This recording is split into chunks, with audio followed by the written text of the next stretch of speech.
Bueno, pues tiempo ya de conversación. Como les habíamos apuntado, iniciamos semana conversando con María del Río, parlamentaria regional por Podemos, que en estos días pues, están en plena, además iba a decir negociación de los presupuestos generales de la comunidad autónoma, pero quizá la expresión correcta sería de observadores, porque los rodillos de quienes gobiernan a veces pues no permiten introducir según qué aspectos, y eso que en el gobierno en teoría se está en minoría, pero ya saben que rápidamente el Partido Popular y los gomeros han cerrado esa otra opción. Vamos a hablar de ello porque hoy precisamente Podemos ha presentado en rueda de prensa la enmienda a la totalidad de esos presupuestos de la Comunidad Autónoma.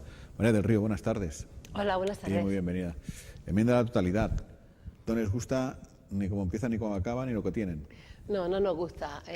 Aunque haya más dinero, en principio, para repartir, y eso era una buena noticia, los presupuestos, según qué perspectiva una tenga, pues serán mejores para la gente si se invierte en donde hace falta, que si no basta solo con decir, wow, tenemos más dinero, volvemos a recuperar índices casi como en el 2009 antes de la crisis. No. ¿Pero dónde va a ir ese dinero? ¿Va a llegar a la gente que realmente le hace falta?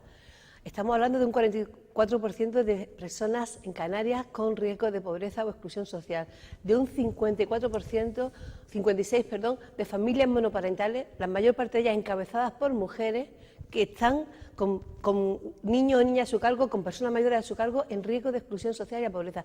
Vamos a tratar, ese dinero va a ir sobre todo a recuperar empleo, para que las personas que no tienen vivienda tengan una casa, para que las familias que estén en esas condiciones las tengan, para ese 14% de trabajadores y trabajadoras pobres declarados en Canarias porque sus ingresos no llegan a superar el umbral de la pobreza, revierta ese fenómeno turístico que tenemos de hoteles llenos y sean capaces de tener un nivel de vida más alto. Es decir, unos presupuestos que ayuden a todo eso, a que la gente tenga unos salarios más dignos, a que se invierta en empleo, que se generen puestos de trabajo no de cualquier manera, sino bien hechos, para que los que trabajen con dignidad. Hablamos de las camareras de piso, sector turístico floreciente, lleno todo, y la gente sufriendo enfermedades con unos sueldos precarios, con unos contratos concatenados de pocos días, con falta de estabilidad. En fin, todas esas circunstancias son las que nosotros queremos cambiar. Eso pusimos sobre la mesa, presentamos 21 medidas, porque es verdad que el señor Clavijo se reunió con nosotros por primera vez, como ustedes están en minoría, pues se reunieron con nosotras para ver si podíamos llegar a un acuerdo. Dijimos, genial, estupendo, nosotros vamos, nos reunimos, le presentamos, y de esas cositas que le presentamos nos han aprobado un par de cosas absolutamente simbólicas, como ha sido el tema de la tasa rosa, que además en la parte que menos afecta al presupuesto, porque al final a ellos les supone 220.000 euros.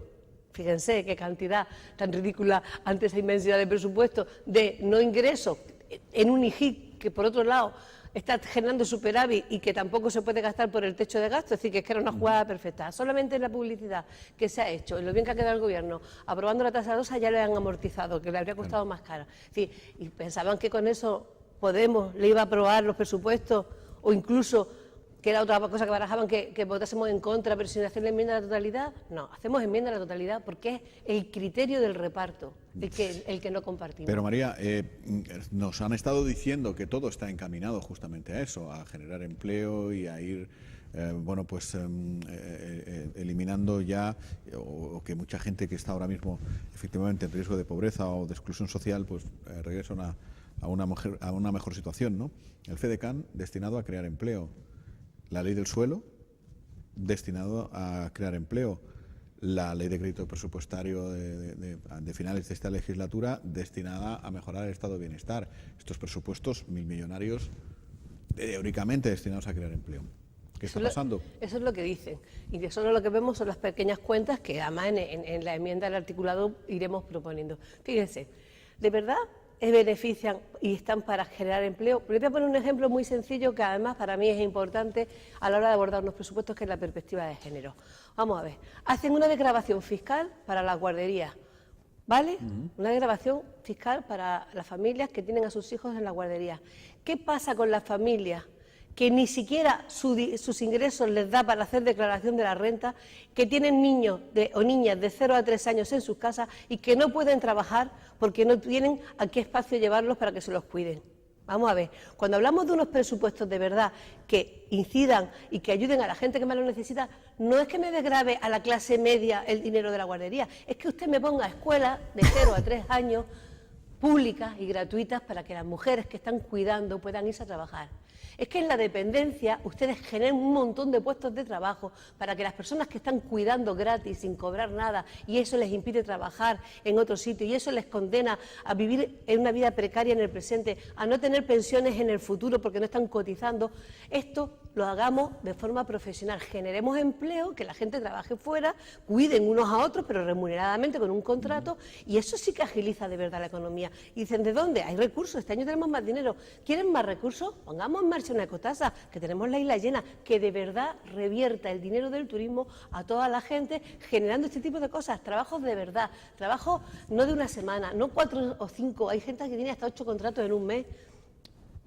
Precario no, lo siguiente, es decir, no, queremos trabajos estables, generen un puesto de trabajo estables que no hagan trabajadores y trabajadoras pobres, que hagan trabajadores y trabajadoras con un nivel medio, que eso a su vez agilice la economía y el resto de las cosas. Es decir, son ejemplos pequeños, no podemos desgravar. En la sanidad, lo mismo, hacemos que se puedan deducir las consultas de embarazo y el parto en las empresas privadas. Por favor, pongamos más paritores. En Lanzarote necesitamos muchos más ginecólogos y ginecólogas y obstetras. Tenemos una escasez tremenda. Revitalicemos lo público. No me invierta usted el dinero en la privada porque son sus amigos y sus amigas las que están beneficiándose. Queremos más contrataciones. ¿Cuántas enfermeras hay que quieren trabajar? ¿Cuántos auxiliares hay que quieren trabajar? ¿Cuántas personas zaradoras? Vamos a hacer estas cosas bien y vamos a generar ese tipo de empleo para que de verdad la sanidad pública funcione. Sí, es como, y eso tiene que ver con estos presupuestos, dónde se va el dinero, y no lo que digo que voy a hacer, sino lo que hago de verdad. Ya. Hablemos de la tasa rosa, que efectivamente supone, en términos de la macroeconomía, absolutamente nada o casi nada para las cuentas de un gobierno, pero que sin embargo pues va a suponer, al margen de un hito, una notable mejora al final en la calidad de vida de las mujeres, ¿no? Que simplemente por el hecho de serlo ya tienen que pagar un poco más por productos que a los hombres nos cuesta, que la línea masculina le cuesta mucho más barato. Claro, ¿no? Ahí se trata está bien que se empiece a hablar y que a la gente ya empiece a sonar que existe ese impuesto que existe en todos los países, no solamente una cuestión de Canarias ni de España, desgraciadamente, se llama la tasa rosa, es un término internacional, que hace que los productos que van enfocados al sector femenino, los mismos, exactamente iguales, porque dicen, hombre, si ya tiene alguna cosa más, un accesorio más, pues se puede justificar que haya una diferencia de precio. Yo pongo siempre el ejemplo de la cuchilla de afeitar normal y corriente, ¿no? Pues la azul a lo mejor vale 0,50, la rosa, por ser rosa, vale 0,70, no vale más la pigmentación rosa, eso ya lo sabemos también. Ocurre, y ya está, y claro, ahí tenemos un problema, porque esto no tiene tanto que ver con en el sistema en el que vivimos, la libertad del mercado, el empresario pone el precio que le da la gana a las cosas, y como tú compras o no compras, si quieres, si eres una mujer dices, me la compro el azul, que me da lo mismo, ¿sabes? Pero bueno, vamos cómo funciona la publicidad y qué tiene que ver con todos estos aspectos, como desde pequeñas nos van manejando con los colores y si no tenemos más conciencia, igual no podemos responder. Bueno, ¿qué se puede hacer desde la Administración? Y es lo que nosotros proponemos. Hacer un análisis en Canarias, qué productos iguales, solo por diferencias de color, en este caso de la tasa rosa, son más caros y a esas empresas podemos decir, esta empresa tiene tasa rosa, no compramos, le ponemos ahí una etiqueta y con el dinero público que no se compre y a la vez a unas las penalizamos no consumiéndolas, no dándole el distintivo y le damos un distintivo a las empresas que no tienen tasa rosa. Hay empresas que tienen los mismos precios, da igual el color del producto y a esas las podemos dar como un distintivo de calidad. Yo compro el producto de la marca X que no hace discriminación, que no tiene tasa rosa. Es una manera, también los comerciantes se lo plantearán, porque a nivel de, según nos vayamos concienciando más con estas cosas, que tienen que ver con más cosas, que una parte es el dinero que te puedes ahorrar, pero ¿qué significa esa discriminación? Esa discriminación que tiene que ver también con la brecha salarial, con la diferencia de sueldos que tenemos las mujeres y hombres, que desde el otro día salieron las cuentas con la brecha salarial que tenemos en Canarias desde hace 5 o 6 días, desde el día 8 hasta final de año, en muchos trabajos las mujeres estaban trabajando gratis. ¿Y qué significa eso? Primero, cuando dicen que la pobreza tiene rostro de mujeres, que es cierto, que estamos más empobrecidas, que de los pobres las mujeres son más pobres. Pero segundo, no saben qué significa eso en el presente, que además tienen la carga familiar. Es que también en el futuro, es que después las pensiones que reciben las mujeres son miserables, y ya son miserables también las que reciben los hombres, aún más miserables, y tenemos que soportar a las familias, tenemos que ayudar entre todos. A veces hay abuelas que hacen lo que pueden para mantener también a sus nietos, pero con unas pensiones absolutamente miserables, las que pudieron cotizar algo. Es decir, son cosas que son simbólicas, son pequeñitas, pero que juntas potencian esa discriminación que hace que las mujeres estén en peor situación, que no es casual, y que sean más pobres que los hombres y que estén en situaciones mucho más complicadas. Tenemos una ley que defiende la igualdad y que a nivel jurídico ya tenemos la igualdad realmente consagrada en nuestras leyes, y en Canarias tenemos leyes muy buenas con respecto a este tema, bastante avanzadas, pero ahora se trata de llegar a la igualdad efectiva, a la real, de eso se trata. Hay otro problema también en el que ustedes están trabajando desde hace ya bastante tiempo, primero para que se visibilice, se entienda, que el Gobierno lo acabe entendiendo y una vez entendido empiecen a aplicarse soluciones, que es el de la carencia de vivienda. Es decir, pero carencia de vivienda no para las personas que están o que no perciben ningún tipo de ingresos o en riesgo de exclusión social, sino para gente incluso con sueldo, con nómina a final de mes y que no encuentre vivienda y que la vivienda que encuentra no la puede pagar, ¿no? ¿Ya lo ha entendido el Gobierno? ¿Está haciendo algo? Yo creo que son muy torpes para entenderlo. Llevamos un año entero diciéndole, advirtiendo, desde que además entraron en Coalición Canaria a gobernar en la Consejería de Políticas Sociales y Vivienda, y de verdad al principio les hablábamos que no es un problema solo, que ya es bastante, de la gente que está en una situación difícil de exclusión social, que es un problema para muchas familias que están trabajando, que tienen un sueldo, que tienen dos sueldos precarios, pero que tienen dos sueldos, pero que tienen 2 o 3 hijos y que las van a echar, que los contratos acaban en 3 años, los contratos fijos, y ahora con la nueva ley, y que las echan fuera, porque la gente está poniendo las viviendas de forma masiva en alquiler vacacional, y que se van fuera y que no tienen ningún derecho, no hay ninguna garantía, no hay nada que te proteja. Entonces decían, vamos a los servicios sociales, nos cuentan, nosotros nos estamos reuniendo semanalmente o cada 2 semanas como mucho con la plataforma por una vivienda digna de Lanzarote. Gente que está trabajando y que dicen, es que los servicios sociales nosotros no cumplimos los requisitos para que nos den una ayuda, aparte que tampoco lo hay, tampoco hay vivienda social, que esa es otra. Entonces, ¿qué pasa? Y nos decían también desde Vivienda, pero es que nosotros, el Instituto Canario de la Vivienda, no somos una inmobiliaria. Dije, pues vayan pensando en qué es lo que tienen que ser. Si se supone que tienen que ayudar a toda la gente, no solamente a la gente más necesitada. Instituto Canario de la Vivienda. ¿Será para atender que la gente tenga derecho a tener una vivienda? La gente toda, la gente que está en una situación más humilde, de exclusión social, y la gente que está en una clase media, pero que con un sueldo, a lo mejor 2 personas trabajando, ganan 1.200, 1.300, con 5 hijos no pueden pagar un alquiler de 700 euros, no pueden pagarlo. Entonces, habrá que dar una solución, habrá que pensar un poco mejor en qué disparate se ha hecho con ese decreto del alquiler vacacional, sin medir la capacidad de carga que tiene cada una de las ciudades que puede ponerle. ¿Qué cantidad de casas se podrían poner o apartamentos? ¿En qué condiciones para que fuesen viviendas vacacionales? Para que no ocurra este desastre que se le ha ido de las manos por falta de previsión, por falta de sentarse con la gente a escuchar. Mire, el viernes pasado vino una compañera nuestra de Las Palmas, que es abogada, asesora de la paz en Gran Canaria. Se quedó alucinada. Le habíamos contado lo que estaba pasando en Lanzarote, pero claro, una cosa que tú cuentes, otra cosa que tú te reúnas con la familia. Ella venía a asesorar a esas familias que tenían dudas, que esa es otra que yo a veces digo, tanto les costaría con tantos millones que dicen que tienen ahora poner asesores jurídicos gratis para que la gente se informe qué pasos tienen que seguir, cuando ya les dicen que se les acaba el contrato, qué pueden hacer, dónde pueden recurrir. Bueno, todo, pues al final lo hacemos como podemos, y aquí desde el partido de Podemos trajimos a una compañera que además es especialista en esos temas. Nos decía, lo que me están planteando en Lanzarote no lo había visto jamás. Ese perfil de nuevas familias que están alquilando, que tienen un trabajo y que se están quedando sin nada, con familias que han sido dadas con problemas de parejas con enfermedad, con 3 niños, con no sé qué, y con situaciones que si se van a la calle es muy, muy complicado. La amenaza para los que no son nacidos en Lanzarote, aunque lleven 30 años viviendo aquí, vete fuera. Vete fuera, ¿dónde? O sea, tengo mi trabajo y mi vida aquí. Y luego hay otro, en fin, que todo esto es, podríamos hablar profundizar mucho, familias que se rompen, que son de fuera, o sin ser de fuera, que se rompen, el que tiene que abandonar el domicilio familiar, ¿dónde va? ¿Qué hace? Es que es un asunto que tiene muchísimas aristas, ¿no? Muchas. Hay xenofobia, hay en contratos de alquileres que ya antes te decían que con perros no, ahora dicen con niños no. O sea, se está seleccionando de una manera, o sea, conseguir un alquiler está siendo de verdad como una especie de carrera de obstáculos, con una serie de cosas súper difíciles. Digo yo que la administración pública algo tendrá que hacer y que decir ante esto. De no momento, se puede mirar para otro lado. De momento un organismo vivo, es decir, no sé si hay ese instituto o cualquier otra cosa que esté vivo y que continuamente esté recibiendo lo que está sucediendo en la calle, soluciones, ¿no? Y anticipándose, de verdad. Yo creo que un gobierno no solamente tiene que estar para resolver los conflictos, sino para prever los que la negligencia, además de aprobar leyes un poco de aquella manera como se hizo la del decreto de turismo vacacional un día antes de las elecciones, que de hecho la gente cuando votó no sabía que se había aprobado porque salió el lunes después de las elecciones, y cuando vieron que en este caso lo que se permitía era alquilar viviendas en zonas no turísticas, se descartaban las turísticas. ¿Y qué pasa en ciudades como Arrecife?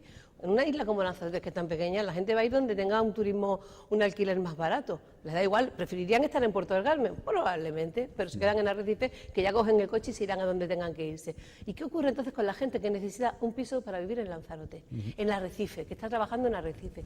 Yo les pregunté y le dije a la consejera, digo, ¿ustedes están valorando que tenemos profesores y profesoras que ya no pueden venir porque no encuentran vivienda, médicos que tampoco pueden venir, eso en Fuerteventura están teniendo un problema inmenso, que no vienen porque no encuentran vivienda y que están desatendiendo las necesidades de la ciudadanía de nuestras islas? Pero imagínense quienes trabajan en los hoteles, quienes trabajan en la hostelería, quienes trabajan en el comercio, cuando no tengan dónde vivir.